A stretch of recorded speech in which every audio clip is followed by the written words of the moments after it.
Thank you, Mr. Chair. Secretary Collins, thank you for joining us, and thank you for your endurance. Like many physicians, I was trained in VA facilities and proudly cared for veterans at the Denver VA for 7 years.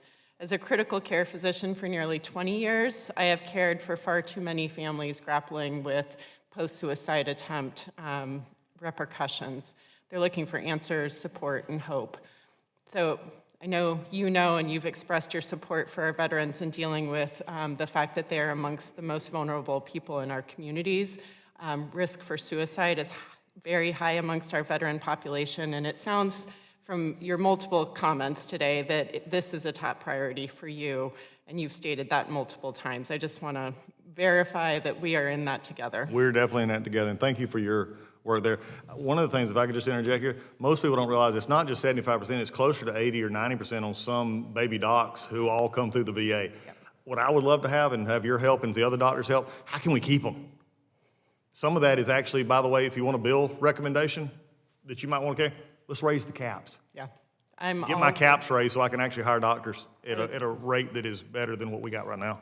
Love to work with you on that. Former Inspector General Michael Missel was dedicated in his work to end veteran suicide as well. And under his leadership, the Inspector General's office issued, and I just brought a few, report after report after report, laying out steps to better protect veterans who are at risk for suicide. So if we're committed to expanding with every effort, every dollar to prevent veteran suicide, you'd think our administration would have wanted to keep him around. So instead, he was fired by President Trump along with at least 16 other inspectors general across the federal government just days after his taking office. Secretary Collins, why did President Trump fire Inspector General Missel? I have no idea. You'd have to ask him. Okay. And since Missel's firing, we've been without a permanent inspector general to hold your department accountable. It's, as you know from oversight, it's an important role. And you, Secretary Collins, have taken actions that have inadvertently put veterans at risk with the firing of 24 direct support line, veteran crisis line support staff. I know it wasn't the direct answers of the calls. I know you've rehired those VA workers, but can you tell me, did you approve those initial firings? The probationary firings were approved in my office. I mean, that's where we went forward, is following the directions that we were given. Okay. And so and also, frankly, the trigger mechanisms for those that needed to be exempted, actually the crisis line showed that they actually worked, because once notified and that got caught up, it was actually put back in place. Yeah, no, and their hiring back is important, clearly, but I think that true to what Congresswoman Morrison was talking to, there's a lack of trust right now in the VA and a fear that many of us are hearing about. So nearly 4 months now after that firing, the president has now nominated a replacement, Cheryl Mason, and Secretary Collins, Ms. Mason is a current political appointee at the VA who reports directly to you. Is that correct? Yes. Okay. And what concerns me, Mr. Secretary, is that we have reason to believe that Ms. Mason helped transition President Trump into office and has played a role in cutting VA's workforce, blocking staff from contacting agency attorneys, and as my colleague Ms. Brownlee pointed out earlier, suggesting or forcing that VA staff sign on to non-disclosure agreements. When considering her track record, it is clear that there is a conflict of interest here. She has been part of executing the Trump agenda and now theoretically will hold that same administration accountable in an oversight role. Secretary Collins, veterans and their families deserve leaders who put them first, especially when stakes of life and death are at play. Do you agree that we must have someone who can be seen as impartial and without conflict in this role of Inspector General? I think the president has nominated someone who will actually do that, who has actually worked through 2 administrations. She actually worked under the Biden administration in the VA. She's worked inside the system for many, many years. If you look at her total work experience and how she goes about it, I think she'd be a great candidate for that. Without question, she is a good candidate. I think the concern for me is her role with the administration and also as a political appointee serving the people that she actually is going to be appointed to oversee.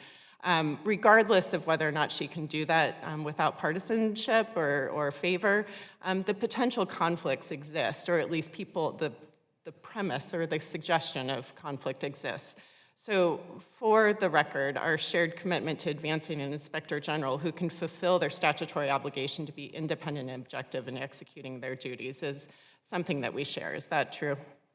Yes, and I believe the president's choice and Ms. Mason will fulfill that. Okay, great. I also appreciate that members of this committee know from direct outreach, including what we just heard again from Dr. Morrison, that VA employees have concerns about the culture of the VA and have shared that there's a fear of retaliation for people who speak out. Members of this committee have also experienced a lack of responsiveness when asking to visit a local VA, which is really quite unprecedented. Mr. Secretary, how are you going to rebuild trust in the VA for the employees as well as the veterans that you serve? Continuing, Congresswoman, exactly what I'm trying to do right now is I have freely come up and talked about issues that are hard, and also say just judge what is actually happening and not what is being talked about. This has been the issue that I've had to deal with from the day one that I got in, was actually dealing with many times not accurate information.